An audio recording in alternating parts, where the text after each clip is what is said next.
et s'éloignent. Les pachydermes sont bien trop nombreux et ils n'ont même pas eu besoin de se montrer féroces. Voilà une preuve de plus que dans le règne animal, l'union fait la force. Dans le parc national Kruger, en Afrique du Sud, un témoin a assisté à un affrontement vraiment particulier. C'est une mêlée acharnée entre des hyènes, qui se repaissaient tranquillement d'une carcasse presque déjà décharnée, et des lycaons, qui voulaient s'en emparer. Ce qui frappe d'abord, c'est la cacophonie qui se dégage de ce combat. Vous savez que les hyènes ont ce fameux glapissement saccadé.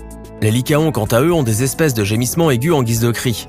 Entremêler ces deux sortes de mélodies, vous obtenez un tintamarre épouvantable. Dans cet affrontement, les lycaons sont en plus grand nombre, même s'ils n'ont pas l'avantage d'être les premiers servis.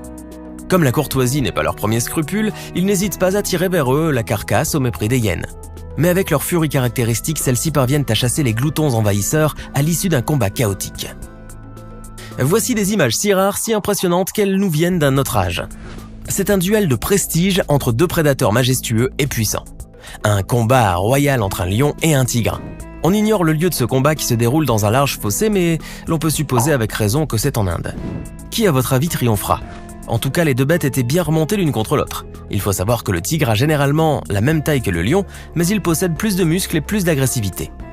Dans les images que vous voyez, l'affrontement ne prend pas forcément le cours attendu. Le lion et le tigre se jettent dans une mêlée sanglante et furieuse, et aucun ne prend vraiment l'avantage sur l'autre. Après ce premier round, les deux bêtes veulent s'échapper de l'arène, mais ne parviennent pas à escalader la pente sablonneuse. La lutte reprend, mais elle a exigé tant d'énergie que les deux adversaires sont harassés. En conséquence, le lion souffre de multiples blessures et le tigre est affaissé, couché par terre, vulnérable en apparence, mais non. Quand le lion revient à la charge, le tigre, dont la faiblesse était feinte, riposte aussitôt, et si bien que le lion quitte le combat. À votre avis, qui a gagné ? Nous, on parie sur le tigre. Lorsqu'un jaguar et un crocodile s'affrontent, c'est toujours spectaculaire. Ici, le jaguar accomplit un assaut parfait, digne de son statut de super prédateur. L'attaque est précise, rapide, efficace, mortelle. Le jaguar marche à pas lents et discrets jusqu'à l'extrémité d'un promontoire qui surplombe un lac où se baigne le malheureux crocodile. Il a suffi de quelques instants pour que l'offensive soit exécutée. Le jaguar attend que le crocodile s'approche, il se jette à l'eau, plante ses crocs dans le crâne du reptile et le transporte hors de l'eau.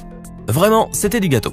Mais ce n'est pas si étonnant car le jaguar est un chasseur redoutable, capable de se nourrir des plus gros animaux. Il tue ses proies très rapidement qu'il va chercher dans tous les milieux comme dans les lacs, les arbres ou la terre ferme. À savoir que la mâchoire de ce fauve est la plus puissante de tous les félins comparativement à sa taille.